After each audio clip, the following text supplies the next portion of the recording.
Hello and welcome.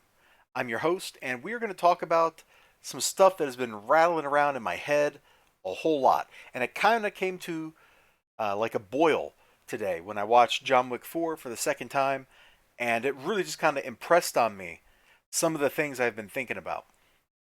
What we have here on the screen is the cover for the final part of One More Day, which is the point in time where Marvel Editorial and Joe Quesada were like, hey, it'd be really cool?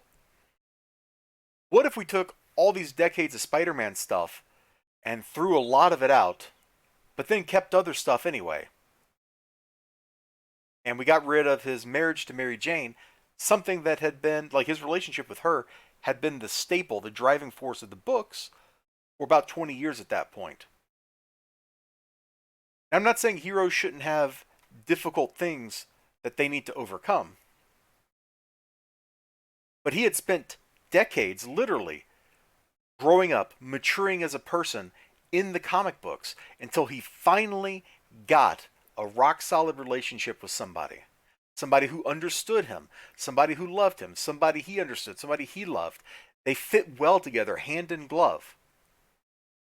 That's not to say that, marriages are easy, relationships are easy. They're not.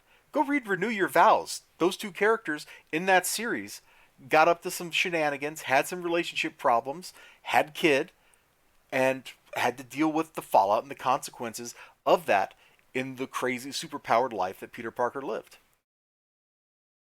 But instead of allowing Peter Parker's story to grow, allowing Peter Parker to mature, allowing him to kind of move into that role of, hey, I've got a kid. Hey, I've got a family. I have other concerns other than putting on this costume and beating up muggers in an alleyway. They said, no, no, we can't let this juvenile story end. Instead, we have to roll it back. We can't let the thing end. So that's what I'm thinking about, and I think we're going to do a couple videos on this topic, just a few minutes long, over the next week or two. So that's what I'm thinking. And I just for reference, I was like, you know what? How many Spider-Man books are there?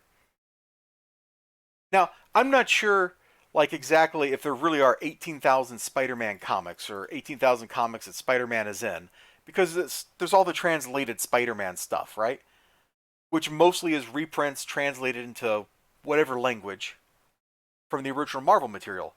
Now, I know like Marvel UK published some of their own books. The company that had the Spider-Man comics in Mexico, when Gwen Stacy died, they continued the storyline as if she hadn't for many issues. So there is some new material out there in other languages which I haven't read, in other countries which I haven't seen. But for the most part, Spider Man material is created in the United States for an American audience. And of course, there's the Japanese television show and all kinds of crazy stuff out there. That's not my point. There was a lot of Spider Man material. How much Batman stuff is there? There's a lot of Batman material too. Look at that.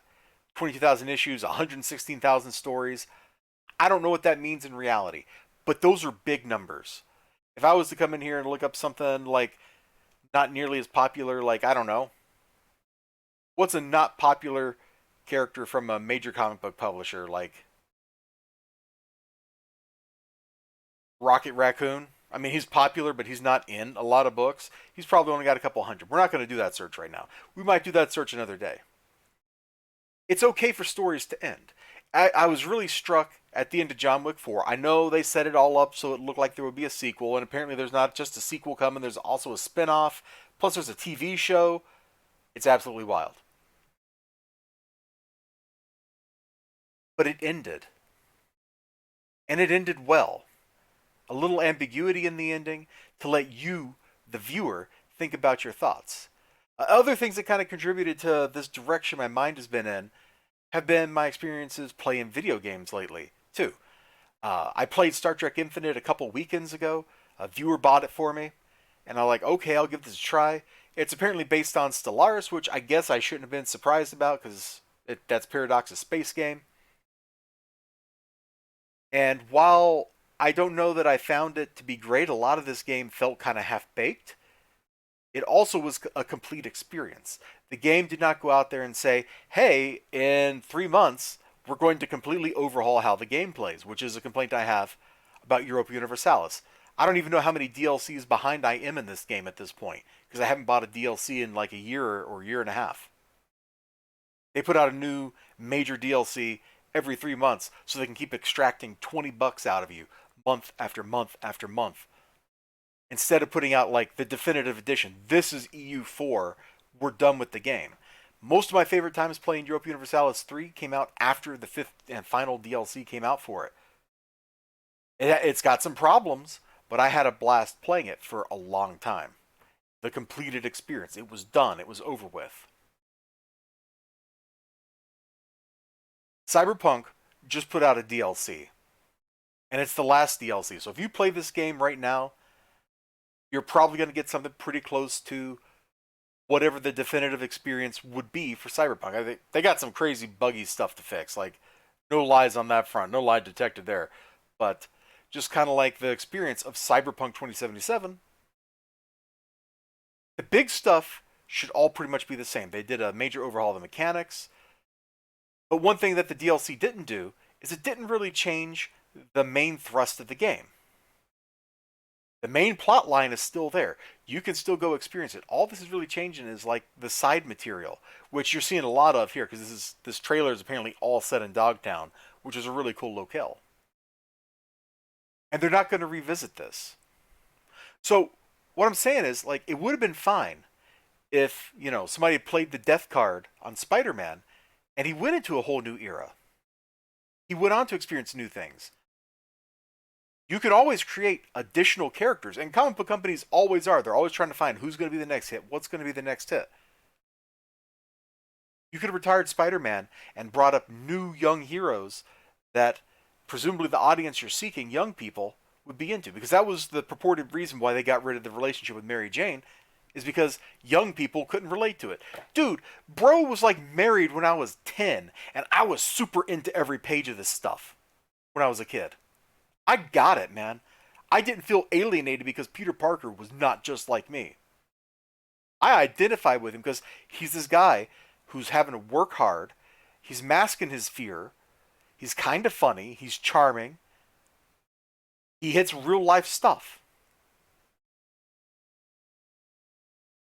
And of course, there's the perspective of, hey, they got to keep publishing Spider-Man comic books to hold the trademark on Spider-Man for comic books. And that's also not true because all they got to do is take some of these 18,000 books that have been published, package them up in new trade paperbacks, and keep publishing that. They got reprint material for decades that they can push out without having to create a single brand new Spider-Man story. And if they need to hold on to that trademark, you know what they can do? They can put Spider-Man in one panel of one Avengers book a year, and they will hold on to that trademark just fine. So that's not really an excuse. Stories are okay to have an ending. It absolutely is okay. One of the strengths of manga, and I think one of the reasons that a lot of it sells well. I'm not talking about like the shonen stuff that goes on for 3,000 chapters, like One Piece. That's its own thing, and it needs to end one day, guys. It will have to end.